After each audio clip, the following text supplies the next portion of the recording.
Facebook, TikTok, Instagram ou encore l'intelligence artificielle sont des outils de travail très puissants de nos jours. Pour comprendre tout cela, nous sommes allés à la rencontre de Monsieur Sympa, un expert du digital. Promoteur de Sympa SAR, une agence de communication, une référence au Burkina Faso ici. Monsieur Sympa est là pour nous parler du digital, de sa vision, de sa mentalité et de sa manière de travailler. Il faut avouer que ça serait une interview explosive. Je l'admire beaucoup par son professionnalisme, son charisme et sa voix extraordinaire que tu auras l'occasion de suivre ici.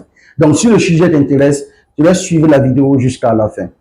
Bonsoir à toi et bienvenue sur ma chaîne. Moi, c'est Ahmed Drago et ici, je te parle de business, de mindset et d'impact. Si ça t'intéresse, tu t'abonnes, tu partages, tu commentes et tu restes coaché jusqu'à la fin.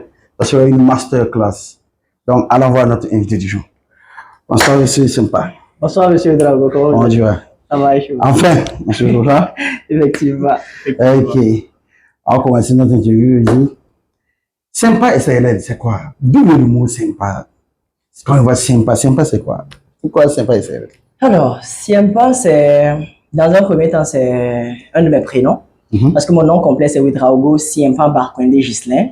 Donc, Siempa, c'est un de mes prénoms que j'ai décidé d'utiliser comme nom de la structure parce que le sens du nom, en fait, me plaisait énormément parce que ça signifie leadership, ça signifie être au-devant des choses, faire les choses avec grandeur, en fait. Voilà. C'est de là que vient Sympa. Justement. Donc, avant, je voulais te dire de te présenter pour ceux qui ne te connaissent pas. Okay. Alors, moi, c'est Ghislain Ouedraogo, expert en marketing digital, expert en analyse et élaboration de stratégies de vente pour les réseaux sociaux. Et je suis le promoteur de Siempa SARL, une agence de communication qui aide les entreprises et les entrepreneurs à faire plus de ventes et à gérer leur communication tout simplement.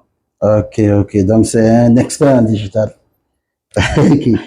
C'est quoi le digital? On entend souvent parler de digital, marketing digital, quoi digital? C'est quoi le digital? En fait? Alors, le digital, déjà, c'est ce qu'on appelle, comment dirais-je, c'est le fait de communiquer, ou je vais dire, c'est le fait d'utiliser des moyens de communication, ou c'est le fait d'utiliser des outils, dérivés d'Internet, en fait. Ok. Voilà, c'est le fait d'utiliser les outils dérivés d'Internet, parce que bon, moi, par exemple, qui suis dans la communication, lorsqu'on parle de digital, il y a la communication organique et la communication digitale. Donc, la communication digitale, c'est lorsqu'on utilise les réseaux sociaux, par exemple.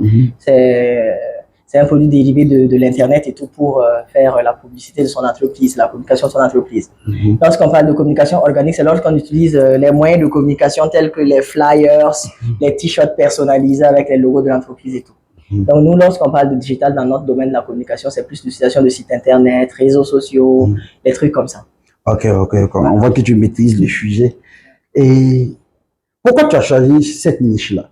Pourquoi tu as choisi le digital? Tu pourrais te lancer dans l'élevage, faire ton CV, aller déposer, on va t'embaucher. Pourquoi te lancer en général dans l'entrepreneuriat, particulièrement dans le digital?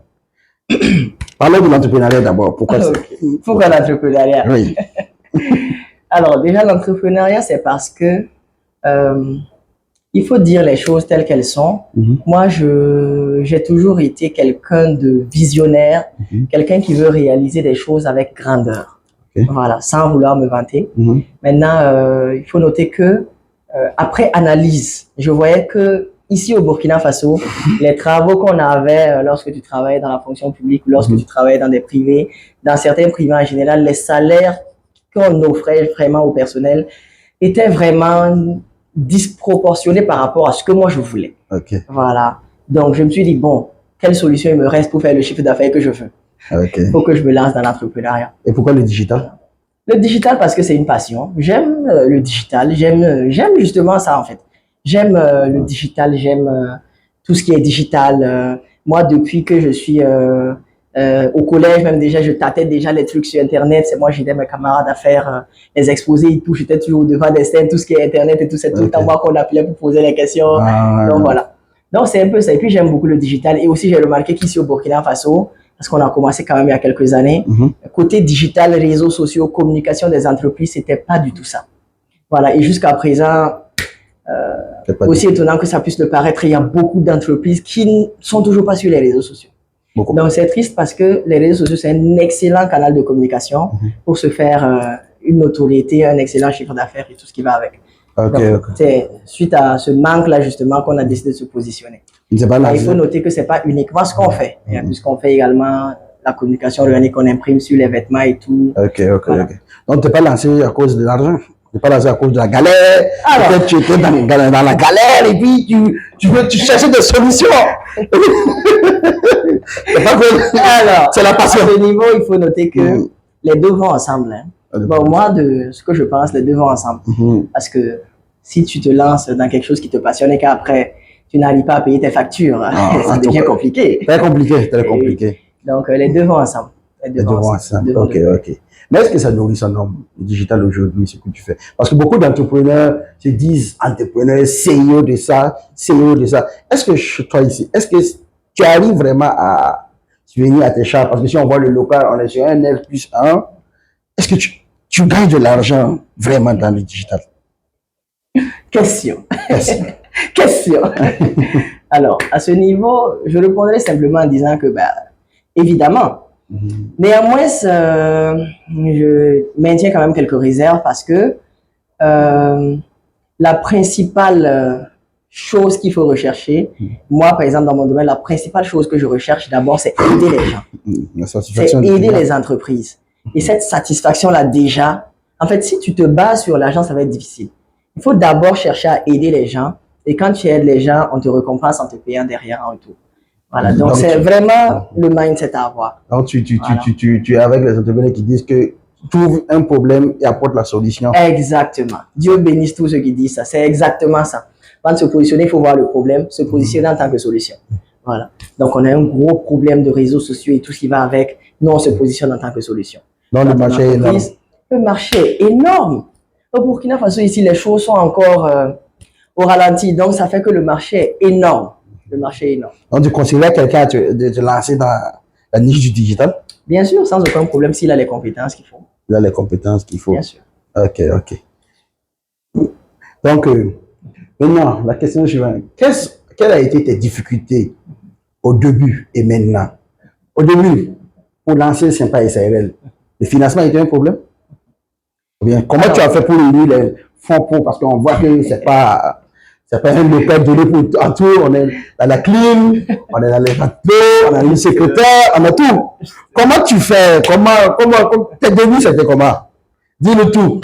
Alors, à ce niveau, il faut noter que à mes débuts, c'était pas facile. Hein. Comme tout le monde. Comme tout le monde. Et moi, j'ai pas commencé ici. Ah. Moi, au tout début, l'entreprise, c'était dans ma chambre à la maison. Ah. Et oui, aussi étonnant que ça puisse paraître, c'est la vérité. Voilà. Au début, moi, j'avais l'entreprise, j'avais déjà quelques machines, j'avais mon ordinateur que j'utilisais, je faisais les choses sur les réseaux sociaux un peu.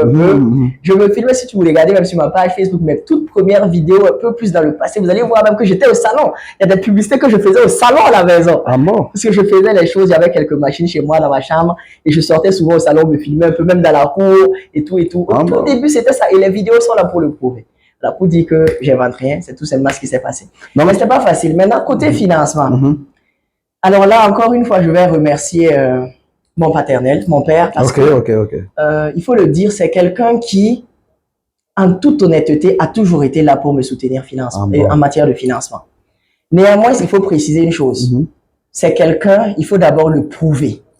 Que tu peux, que tu veux et que tu es décidé à le faire, tu es obstiné à le faire avant qu'il le décaisse. Voilà. C'est normal parce que... Mais justement, parce qu'il ne faut pas décaisser n'importe comment. Voilà. Il faut d'abord faire tes preuves. Donc moi, je me souviens à mes débuts, je commençais même déjà en voulant acheter les machines pour faire les impressions sur les t-shirts et tout. J'étais allé le voir, je lui dis, bon, écoute, moi, j'aimerais bien faire les personnalisations de trucs et tout, parce que bon, déjà, je faisais de l'infographie et tout. Je suis arrivé à gagner un peu ma vie, donc je me suis dit, bon, je veux me poser complètement dans ce domaine-là, je vais laisser tous les autres, les chichis et tout. Je vais me focaliser sur ça. Et lui, il me disait, ok, il n'y a pas de souci. Bon, Median Griff, il a noté, il n'y a pas de souci. Après, je lui dis, moi, j'ai besoin d'argent pour lancer justement ce projet et tout. Il me dit, ok, il a compris, mais il fait rien, en fait. Et moi, je lui dis, mais il fait rien. Et moi, je me dis, ok, il n'y a pas de souci. Bah, si vous n'êtes pas prêt à investir pour m'accompagner, moi, je le ferai par moi-même, en fait. Donc, je sors, je fais mes campagnes, je prospecte. Ça, c'était de la prospection physique.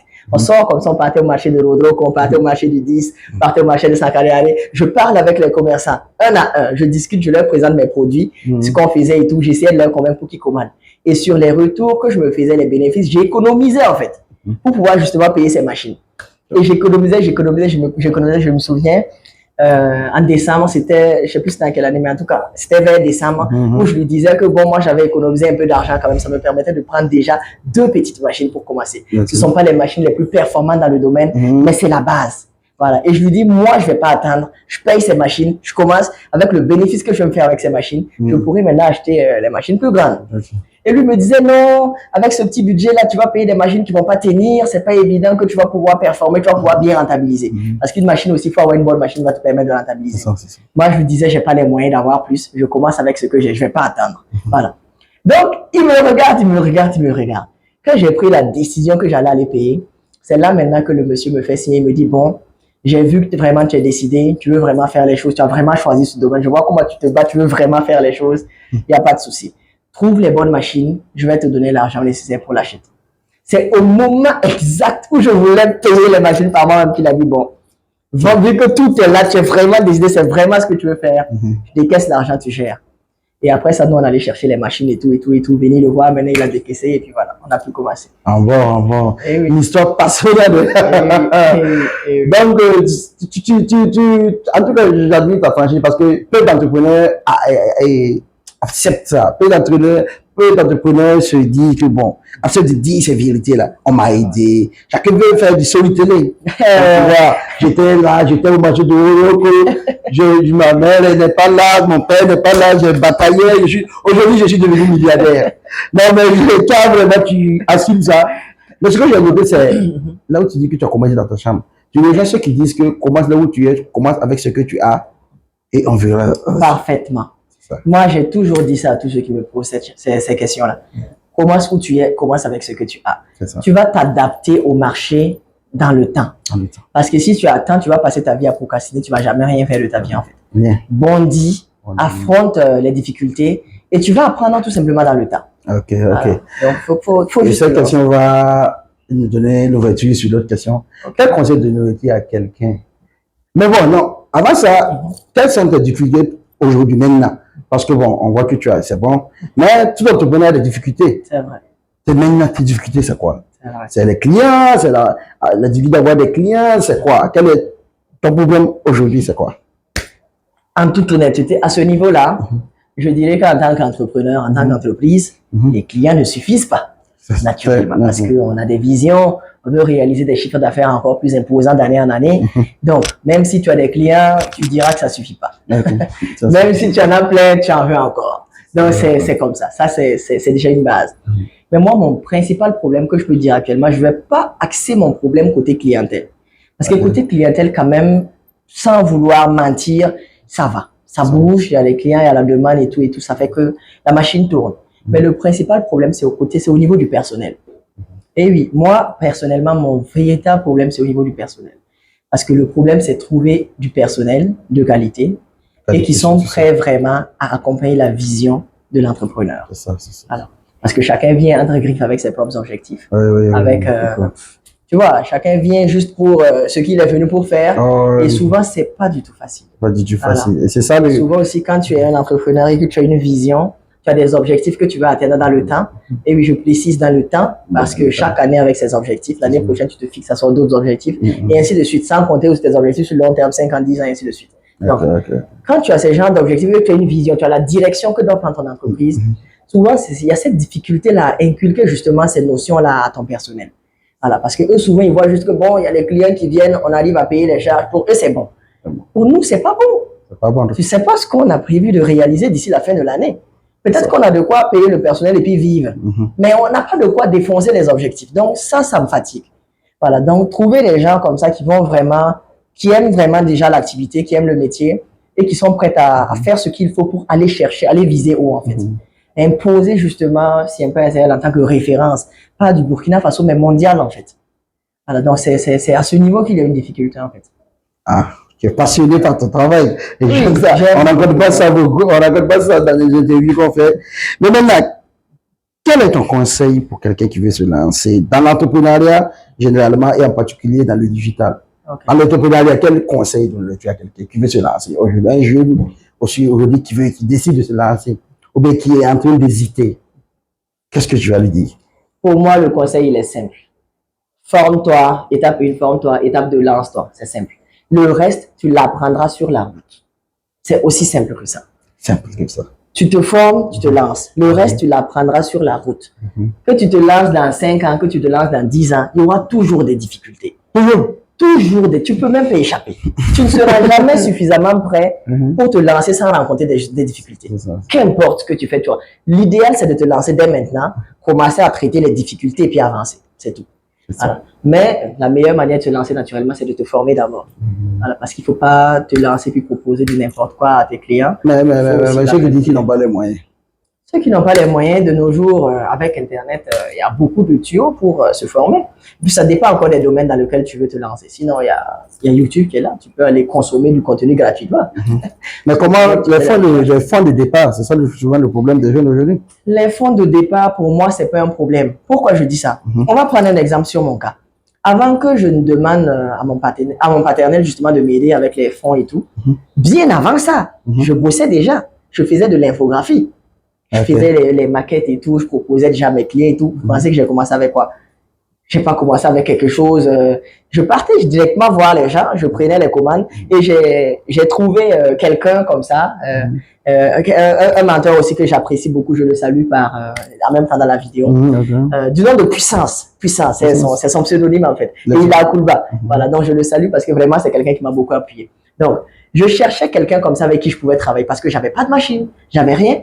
Mais je pouvais pas attendre. Parce que moi, je me dis toujours, parce que moi, j'ai toujours eu ce mindset-là, me dit que il y a les Américains, il y a les Européens, ils sont jeunes, ils réalisent des choses incroyables. Et nous, on est ici, on dort.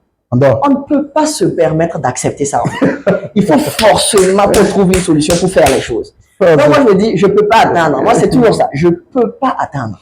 Il faut trouver quelqu'un et faire le taf. Ça fait le taf. Donc, je commence à chercher. Qui cherche, trouve. J'ai fini par trouver justement ce monsieur Puissance-là, qui me dit, OK, tu as des commandes, moi je te les imprime à tel prix, tu le vends à tes clients à tel prix, tu as ta petite marge. J'ai pas eu de machine pour commencer. J'ai commencé avec ça.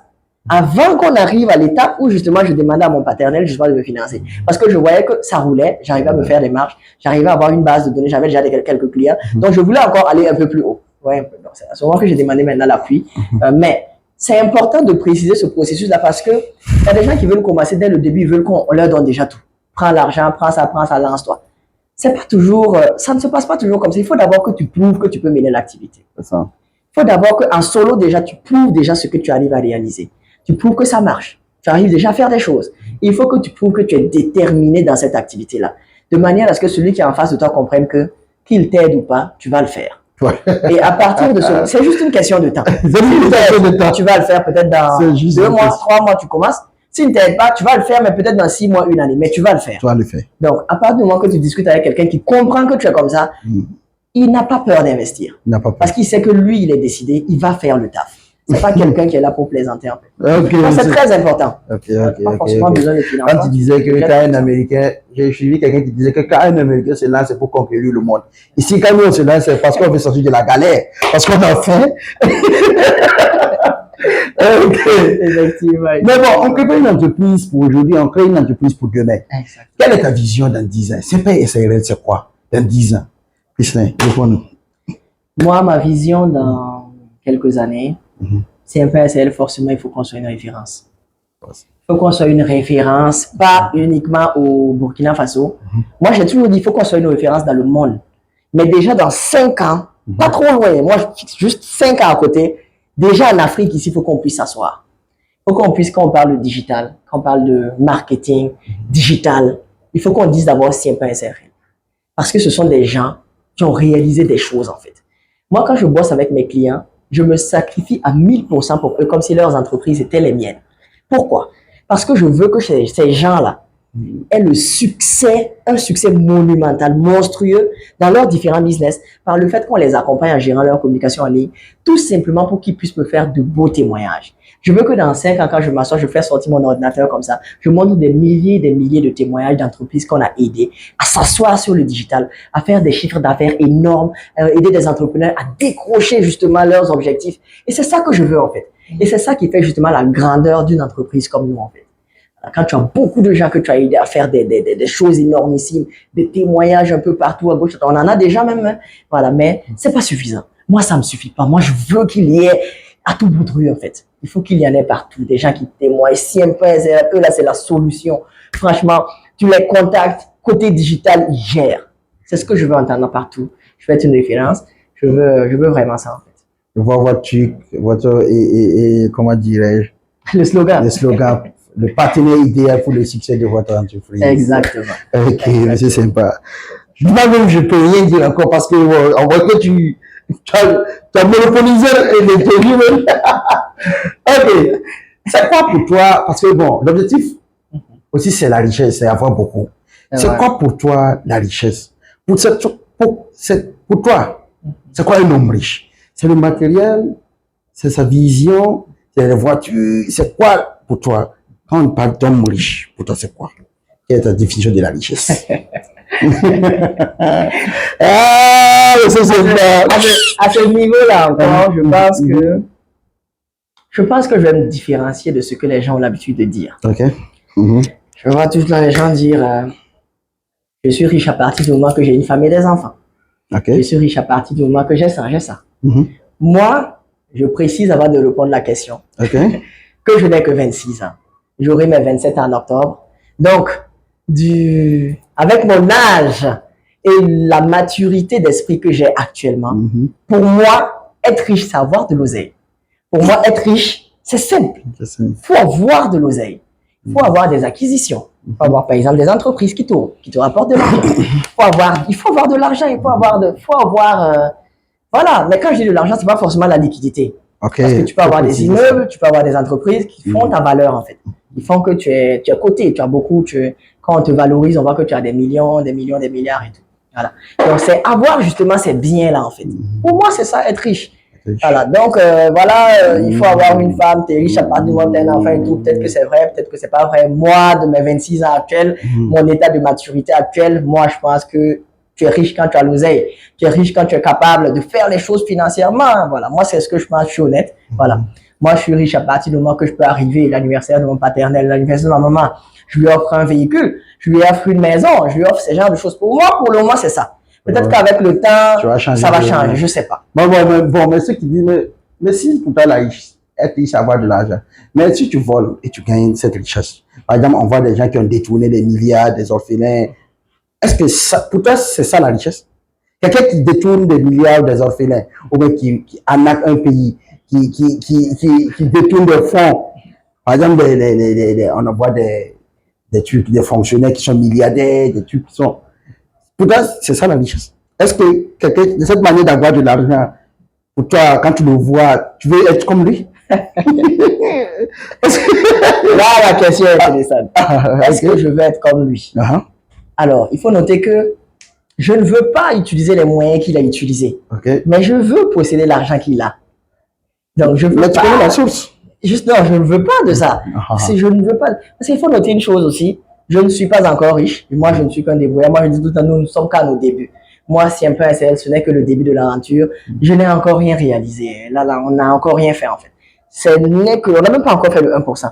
C'est ce qui vient là, c'est là que les choses vont se passer. Là, c'est juste la limite. Donc, moi, je dis toujours, une des choses qui est intéressante dans le fait d'avoir l'argent là, c'est le processus. Et oui, moi, c'est ce que je pense. Le processus d'acquisition, justement, de cette richesse-là. La manière dont tu vas te battre pour atteindre cette richesse. La manière dont tu vas t'adapter. La manière dont tu vas faire preuve d'intelligence, preuve d'adaptation, preuve de compréhension, preuve de repérer les bonnes niches, les bonnes opportunités, t'agripper. La manière dont tu vas te débattre comme ça, les difficultés que tu vas rencontrer, que tu vas surmonter. Ce processus-là est tellement intéressant que lâcher le processus directement, aller piller des orphelins ou je ne sais qui, c'est pas intéressant en fait. C'est pas intéressant. Donc, tu perds cette partie du plaisir en fait du processus. Moi, je prends mon pied dans le processus. Moi, je rencontre des difficultés, je rencontre ci, je rencontre ça. Mais je peux pas avec. Rien que ce matin, vous êtes venu comme ça pour l'interview. Juste avant que je ne m'asseye pour l'interview, moi, je rencontrais des difficultés. Moi, j'ai une de mes secrétaires qui me dit non, qu'elle aimerait, demander justement à partir. Bah, bien sûr, c'est des difficultés du quotidien. Mais moi, je prends pas ça comme un problème en tant que tel parce que pour moi aussi, c'est encore une fois, c'est un challenge, quoi. C'est un challenge. Ça se présente à toi comme difficulté. Et c'est là qu'en ta qualité d'entrepreneur, tu dois prouver que tu sais ce que tu fais, tu gères. Voilà, tu vois un peu. En ta qualité d'entrepreneur, tu montres que je m'adapte. C'est une difficulté. Elle faisait ça, si. Elle s'en va. Je trouve un personnel de qualité, je la remplace. Et je mets en marche. Et le processus continue. Avec ou sans quelqu'un, les objectifs seront atteints. De toutes les manières. Je suivais une interview de Steve Harvey, un grand entrepreneur, qui dit que c'est pas la destination qui compte, c'est le voyage. C'est le voyage. Le voyage, il est beau, en fait. Le voyage, il est beau. Quand tu fais un truc, moi, quand je réalise des choses sans obstacle, bon, je prends pas bien mon pied, en fait.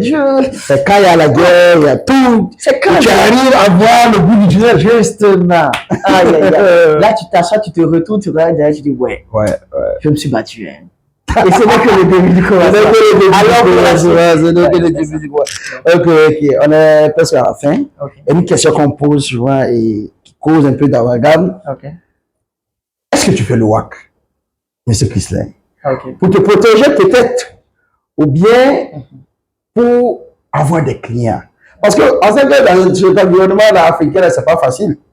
C'est la guerre, on est toujours. Parce que ce qu'on ne dit pas aussi, au-delà du système, au-delà du processus, il y a un côté spirituel qu'on ne dit pas et qui a une grande importance. Est-ce que tu as eu des difficultés à ce niveau?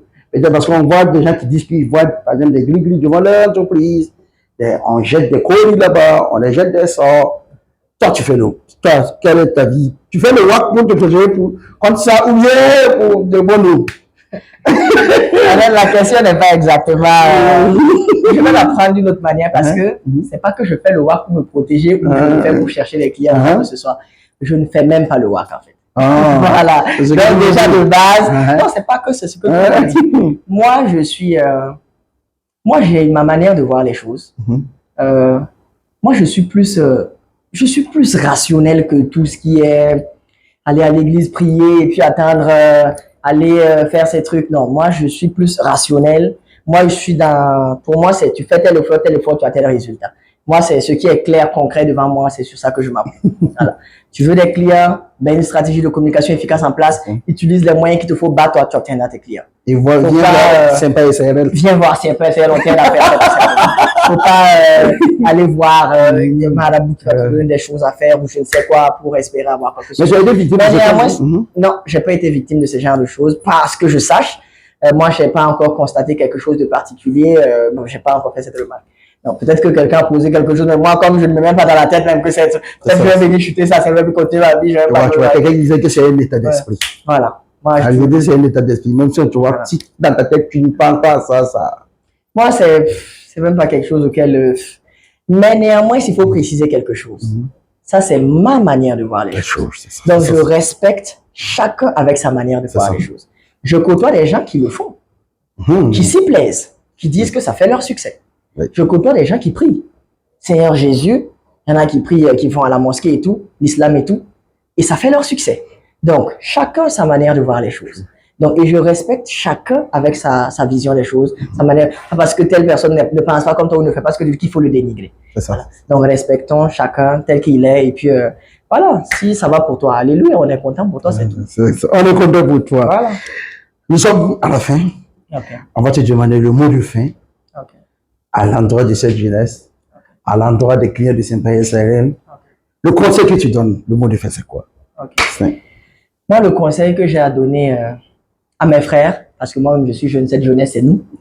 C'est en tant que jeune, je pense que nous devons oser. Nous devons être extrêmement ambitieux. Nous devons viser très, très, très haut. Ne te compare pas à ce monsieur qui est dans ton quartier, qui fait des succès. Il a 30 ans, il a réalisé ça, ça. Il a 40 ans, il a réalisé ça, ça. N'écoute pas les gens qui disent souvent que il faut avoir peut-être il faut peut-être avoir 50 ans avant de payer son véhicule. Il faut non. Il y a des Américains qui font des succès étant jeunes. Il y a des Européens qui font même des Africains, il y en a qui font des succès. Il y en a même plein. Donc, dis-toi que tu peux le faire. Sois extrêmement ambitieux. Il faut qu'on vise haut. Il faut qu'on fasse parler de nous parce qu'il faut pas faire les choses dans l'à peu près, en fait. Il faut qu'on vise le sommet du sommet, en fait. Moi, j'ai un ami qui a l'habitude, quand je discute avec lui tout le temps, il me dit à la fin de chaque phrase, à la fin de chaque discussion, rendez-vous au sommet, mon frère. Donc, c'est ce que je vais leur dire. Rendez-vous au sommet, les amis. Visons haut, rendez-vous au sommet. C'est le mot de faire rendez-vous au sommet. Et surtout, n'abandonnez jamais. Jamais. Parce que le plus grand échec d'un entrepreneur aujourd'hui, c'est l'abandon. C'est l'abandon. Merci. On était avec Sympa, Monsieur Sympa SARL, PDG de Sympa SARL. C'était un plaisir. Plaisir. Vous, bien sûr, vous savez qu'il est passionné. Donc, venez voir Sympa SARL pour vos affiches, pour la gestion des pages, pour tout. Exactement. Donc, rendez-vous demain, prochain dimanche. Et merci. Bye bye. Bye. Et abonnez-vous.